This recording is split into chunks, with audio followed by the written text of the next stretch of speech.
دیکھیں، سب سے زیادہ مشکل موقع وہ ہوتا ہے جب لوگ ہمیں ستاتے ہیں، جب لوگ ہمیں تکلیف دیتے ہیں۔ چھوٹی سی بات کسی شخص نے کر دی، قوت برداشت ہوتی نہیں، پھر ہم اس کے خلاف منصوبہ بندی کرتے ہیں۔ اور کئی دفعہ ایسا ہوتا ہے کہ اس کی چھوٹی تکلیف کے بعد ہم بڑا سارا ظلم کرتے ہیں اس کے ساتھ۔ جب ہم بدلہ لینے پہ آتے ہیں تو پھر ہمارے اندر اس قدر زیادہ خوفناک عزائم جنم لیتے ہیں کہ سامنے والا بکھر جاتا ہے، ٹوٹ جاتا ہے۔ لیکن اگر ہم تھوڑی دیر حوصلہ کریں، تھوڑی دیر ہم، بھائی وہ جو زیادتی اس نے کی تھی اور تو نے 11 گنا بڑھ کے کر لی، تو اب تو بہت بڑا ظالم ہو گیا، اس کا ظلم تو تیرے ظلم میں دب گیا، تو نے بڑی تکلیف دی۔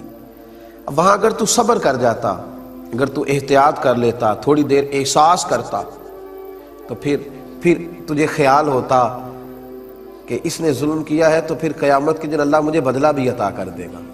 لیکن جب تو نے خود سارا کچھ کر لیا اور بڑھ کے ظلم کر لیا، اب تو وہ مدعی ہو گیا اور تو ہے اس کا ملزم بھی اور مجرم بھی۔ اس لیے میرے بھائی تھوڑا احتیاط اگر کر لیا جائے، اور پھر یہ بھی یاد رکھیں، ممکن ہے کہ آج اس کے ساتھ زیادتی ہو رہی ہے وہ کمزور ہو، لیکن قیامت کے دن وہ طاقتور ہو جائے گا۔ ممکن ہے آج وہ غریب ہو، لیکن قیامت کے دن رب کریم اسے مالا مال کر دے گا، اللہ اسے قیامت کے دن طاقتور کر دے، پھر تم نے بدلہ دینا ہے۔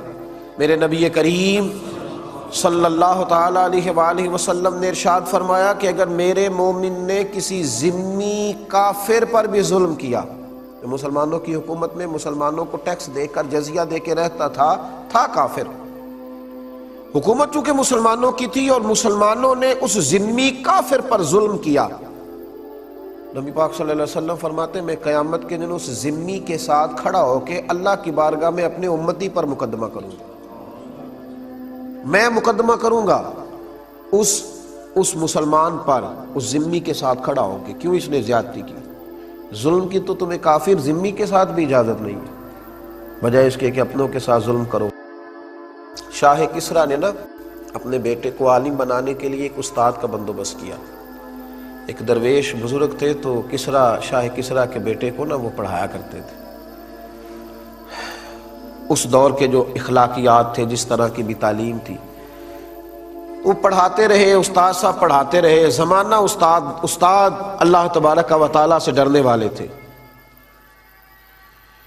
پڑھاتے رہے، زمانہ بیت گیا۔ جب وہ طالب علم فارغ ہونے کے قریب ہو گیا، علم اس کا مکمل ہو گیا، تو ساری چیزیں کتابوں سے نہیں آتی، کچھ استادوں کا سینے کا فیض بھی ہوتا ہے، کچھ مشائخ کے سینے کا فیض ہوتا ہے، شرط یہ ہے کہ وہاں بھی فیض ہو،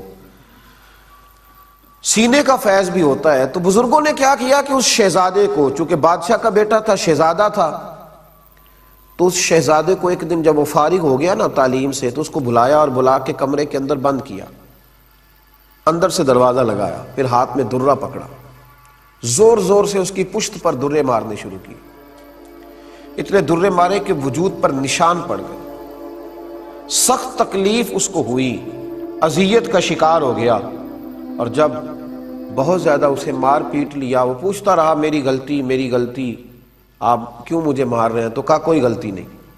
تو اچھی طرح مار لیا، دروازہ کھولا تو شہزادہ گھر چلا گیا، جا کے اماں سے شکایت کری کہ آج میرے استاد نے بہت مارا ہے۔ اماں کہنے لگے بیٹا استاد بلا وجہ نہیں مارا کرتے، کہا آپ ایک دفعہ ابا سے کہے تو صحیح۔ شکایت لگائی بادشاہ سے، بادشاہ کہنے لگا بیٹے نہیں، استادوں کو جو قومیں کٹہروں میں کھڑا کرتی ہیں وہ پڑھا نہیں کرتی، تو میں نہیں پوچھوں گا تیرے استاد سے۔ بات ختم ہو گئی، لیکن شہزادے کے اندر سے غصہ نہیں گیا۔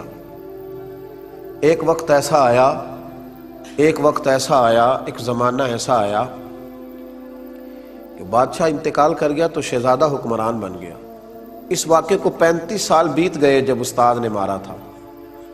اب وہ شہزادہ حکمران بنا تو اس نے سب سے پہلا حکم یہ جاری کیا کہ ذرا میرے استاد جی کو تو بلایا جائے، پہلی حکومت، پہلا دن اور پہلا آرڈر، ذرا استاد کو بلاؤ۔ استاد بھی بوڑھے ہو گئے، لاٹھی پہ جھکے ہوئے، بھویں سفید ہو کے جھک گئی۔ استاد پہنچے، بادشاہ سلامت کے سامنے کھڑے ہوئے تو کہنے لگا بزرگوں، بوڑھے بھی آپ ہو گئے ہیں، کمزور بھی ہو گئے ہیں، پر آپ نے ناجائز مارا تھا تو میری تکلیف نہیں گئی، 35 سال بیت گئے، میں اس وقت بے بس تھا، کچھ کر نہیں سکتا تھا، آج طاقتور ہوا ہوں، بتائیے کیوں مارا تھا، کس سبب سے آپ نے مجھے مارا؟ تو استادوں نے یوں آنکھ اٹھائی، بوڑھے ہو گئے تھے، اور کہنے لگے بیٹے یہ جو آج دن آیا ہے نا، اسی دن کے لیے میں نے تجھے مارا تھا، یہ آج جو تو نے بلا لیا نا، اسی دن کے لیے مارا تھا۔ کہا حضرت وہ کس طرح؟ آپ فرمانے لگے کتنی دیر ہو گئی تجھے مار کھائے ہوئے؟ کہا 35 سال۔ تو فرمایا درد نہیں نہ بھولا؟ کہا حضور نہیں۔ فرمایا اسی دن کے لیے مارا تھا کہ ایک دن تو حکمران بنے گا، یاد رکھنا، اگر تجھے 35 سال جو تیرے اوپر ظلم ہوا، ناجائز مار پڑی، وہ تجھے نہیں نا 35 سال میں بھولی، تو غریبوں کو بھی قیامت تک ظلم نہیں بھولیں گے۔ دیکھنا تو بادشاہ بنا ہے، کسی پہ ظلم نہ کرنا، زیادتی نہ کرنا، ورنہ قیامت تک۔ فرمایا آج تو اقتدار میں آیا ہے تو مجھے کٹہرے میں بلا لیا ہے، غریب قیامت کے دن اقتدار میں ہوں گے تو تجھے کٹہرے میں بلائیں گے، پھر تو نے جواب دینا ہے۔ دیکھنا ظلم نہ کرنا۔ وہ شہزادہ تھا پر سمجھدار تھا، اٹھ کے استادوں کے قدموں سے لگا، کہنے لگا اللہ آپ کو میری طرف سے بہترین صلہ عطا کرے، آپ نے میری تربیت کر دی، مجھے سمجھا دیا، مجھے یہ شعور دے دیا کہ اب میں اس بات کو سمجھ گیا ہوں کہ کبھی کسی کے ساتھ کوئی زیادتی نہیں۔ اور پھر ایک اور بات ہے، جب ہم ظلم کر رہے ہوتے ہیں نا تو ہم بھول جاتے ہیں، ہم کہتے ہیں سارے دروازے بند ہیں، ہر آدمی مجھ سے ڈرتا ہے، میں اقتدار میں ہوں، میرے ہاتھ میں دھرا ہے، میری جیب میں نوٹ ہے، اس وقت سارے لوگ میرے حق میں بولتے ہیں، اس وقت زمینی حقائق میرے ساتھ ہیں، کون مجھے پوچھ لے گا؟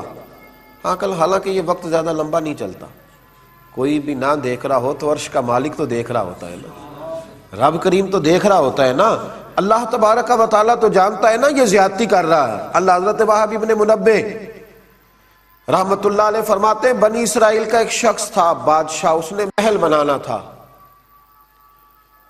تو محل کا جب اس نے نقشہ تیار کرایا تو ایک بوڑھی کی جھونپڑی بھی محل کے اندر آ رہی تھی، بوڑھی کی جھونپڑی۔ تو وہ بادشاہ نے اس بوڑھی خاتون سے کہا کہ یہ جھونپڑی میرے ہاتھ بیچ دو، میرے محل کا نقشہ خراب ہوتا ہے۔ تو وہ خاتون کہنے لگی کہ میں بیاہ کے یہاں آئی تھی، چاہتی ہوں کہ میرا جنازہ ہی یہاں سے اٹھے، تو مہربانی کرو مجھے تکلیف نہ دو، میں پکا ہوا پھالوں، پتہ نہیں کب دنیا سے چلی جاؤں گی، مجھے اسی گھر میں رہنے دو، بیوہ ہوں، لاوارث ہوں، اولاد میری ہے نہیں، مجھے یہیں رہنے دو۔ لیکن جب لوگ ظلم پہ آئے ہوتے ہیں تو پھر انہیں یہ ساری چیزیں نظر نہیں آتی۔ اس نے کہا تجھے الگ سے مکان بنا دیں گے، 11 گنا رقم دے دیں گے، تو یہ میرے حوالے کر دے، مجھے دے دے۔ اب وہ بوڑھی خاتون تھی، یہ بزرگ جو ہوتے ہیں انہیں اپنی جھونپڑیوں سے بڑا پیار ہوتا ہے، بچے گاؤں سے چلے جاتے ہیں شہر میں، لیکن دادا جان کہتے ہیں کہ میرا یہیں دل لگتا ہے، دادی اماں کہتی ہیں کہ مجھے بیٹا یہیں رہنے دو، یہی مجھے وقت گزارنے دو۔ اس بوڑھی سے جب ضد کی تو بوڑھی کہنے لگی کہ میں نہیں جاؤں گی چھوڑ کے۔ اب تو اس نے باہر بھی گھر سے نکلنا چھوڑ دیا، اپنے گھر کے اندر رہتی کہ میرا کوئی مکان نہ گرا دے۔ بادشاہ نے 4-5 لوگوں کا ذمہ لگایا کہ جب خاتون گھر سے نکلے نا تو اس کی جھونپڑی گرا دینا۔ وہ بیچاری کسی حاجت طبی کے لیے، ضرورت کے لیے گھر سے باہر نکلی تھی کہ بلڈوزر آ گیا۔ وہ بڑے دن گھر میں رہی، لیکن جیسے ہی نکلی تو بڑی بڑی کرینیں آ گئی، اس غریب کی جھونپڑی گرا دی گئی۔ کچھ گھنٹوں کے بعد جب وہ لوٹی تو جس گھر میں زمانے بتائے تھے وہ گھر زمیں بوس ہو گیا، وہ گھر ٹوٹ گیا۔ اب اس نے درد کے ساتھ ایک چیخ ماری، اور حضرت وہب ابن منبہ کہتے ہیں کہ دعا اس نے ان لفظوں کے ساتھ کی، کہنے لگی اے اللہ میں تو موجود نہیں تھی پر تو تو موجود تھا نا، اے مالک میں تو موجود نہیں تھی پر عرش کے رب تو تو موجود تھا نا، تو تو دیکھ رہا تھا، یہ کیسے ہوا؟ فرماتے ہیں جب اس ماں نے اس درد سے دعا کی، میرے محبوب نے فرمایا جب مظلوم دعا کے لیے ہاتھ اٹھاتا ہے تو آسمان دروازے کھول دیتا ہے۔